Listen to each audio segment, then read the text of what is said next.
ఉమ్మడి నల్గొండ జిల్లా DCCB chairman గొంగడి Mahender రెడ్డిపై ప్రవేశపెట్టిన అవిశ్వాస తీర్మానం నెగ్గింది. దీంతో ఆయన తన పదవిని కోల్పోయారు. డీసీసీబీ తాత్కాలిక చైర్మన్గా ప్రస్తుత వైస్ చైర్మన్ ఏసిరెడ్డి దయాకర్ రెడ్డికి బాధ్యతలు అప్పగించారు. జూలై 1న కొత్త చైర్మన్ను ఎన్నుకోనున్నారు. ఉమ్మడి నల్గొండ జిల్లా డీసీసీబీ చైర్మన్ గొంగిడి మహేందర్ రెడ్డిపై కాంగ్రెస్ పార్టీకి చెందిన డీసీసీబీ డైరెక్టర్ కుమ్మం శ్రీనివాసరెడ్డి ఆధ్వర్యంలో ఆయన మద్దతుదారులు అవిశ్వాసం ప్రకటిస్తూ ఈ నెల 10న నల్గొండ జిల్లా సహకార అధికారికి నోటీసులు అందజేశారు. డీసీసీబీలోని మొత్తం 20 మంది డైరెక్టర్లకు గాను ఒక స్థానం ఖాళీగా ఉండగా ప్రస్తుతం 19 మంది డైరెక్టర్లున్నారు. ఇందులో 14 మంది డైరెక్టర్లు అవిశ్వాసం నోటీసుపై సంతకం చేశారు. దీంతో నల్గొండ జిల్లా సహకార అధికారి కిరణ్ కుమార్ శుక్రవారం డీసీసీబీ పాలకవర్గం ప్రత్యేక సమావేశం నిర్వహించారు. ఉదయం 10:30 గంటలకు నల్గొండలోని డీసీసీబీ ప్రధాన కార్యాలయంలో నిర్వహించిన ఈ సమావేశానికి మొత్తం 15 మంది సభ్యులు హాజరయ్యారు. ఇప్పటి వరకు చైర్మన్గా ఉన్న గొంగిడి మహేందర్ రెడ్డి సహా మరో 3 డైరెక్టర్లు సమావేశానికి హాజరు కాలేదు. అవిశ్వాస తీర్మానంపై ఓటింగ్ ప్రవేశపెట్టగా సమావేశానికి హాజరైన మొత్తం 15 మంది సభ్యులు తీర్మానానికి అనుకూలంగా చేతులు పైకెత్తి ఓటు వేశారు. దీంతో నల్గొండ జిల్లా సహకార అధికారి కిరణ్ కుమార్ అవిశ్వాస తీర్మానం నెగ్గినట్లుగా ప్రకటించారు. అవిశ్వాసం నోటీసు అందజేసినప్పుడు 14 మంది డైరెక్టర్లు దానిపై సంతకాలు చేయగా నేటి సమావేశానికి 15 మంది హాజరై తీర్మానానికి అనుకూలంగా ఓటు వేయడం గమనార్హం. అవిశ్వాస తీర్మానం నెగ్గడంతో ఇప్పటివరకు చైర్మన్గా ఉన్న గొంగిడి మహేందర్ రెడ్డి తన పదవిని కోల్పోయారు. ప్రస్తుతం డీసీసీబీ వైస్ చైర్మన్గా ఉన్న ఏసిరెడ్డి దయాకర్ రెడ్డికి డీసీసీబీ తాత్కాలిక చైర్మన్గా బాధ్యతలు అప్పగించారు. జూలై 1న ప్రత్యేక సమావేశం ఏర్పాటు చేసి నూతన చైర్మన్ను ఎన్నుకోనున్నారు.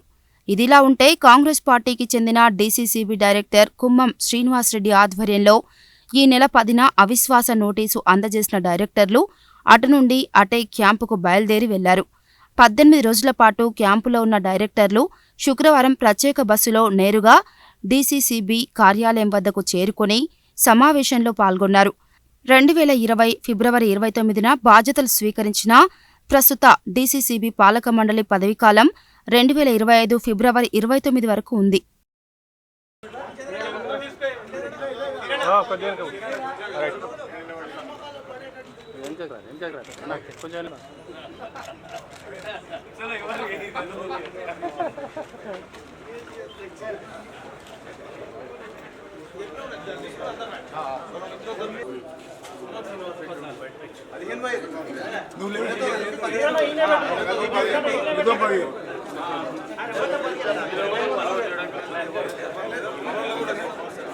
ఈరోజు నల్గొండ డీసీసీబీలో జి మహేందర్ రెడ్డి ప్రెసిడెంట్ గారి మీద అవిశ్వాస తీర్మానం మీద మీటింగ్ జరగడం జరిగింది.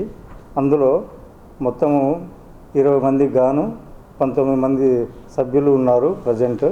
ఆ 19 మందిలో 14 మంది నాకు 10th జూన్న అవిశ్వాస తీర్మానం గురించి నాకు నోటీస్ ఇవ్వడం, నాకు కలవడం జరిగింది. దాన్ని దృష్టిలో పెట్టుకొని 28వ తారీఖు అంటే ఈరోజు మీటింగ్ ఫిక్సప్ చేశాము. ఈరోజు మొత్తం 15 మంది హాజరయ్యారు. 15 మంది కూడా మొత్తము అవిశ్వాస తీర్మానానికి అనుకూలంగా చేతులెత్తడం జరిగింది. దీన్ని బట్టి మన మహేందర్ రెడ్డి గారు పదవి కోల్పోయినట్టు ప్రకటించి మన వైస్ చైర్మన్ గారిని ప్రస్తుతానికి ప్రెసిడెంట్గా మళ్ళీ ఎలక్షన్ జరిగేంత వరకు ప్రెసిడెంట్గా ఎన్నిక చేసుకోవడం జరిగింది.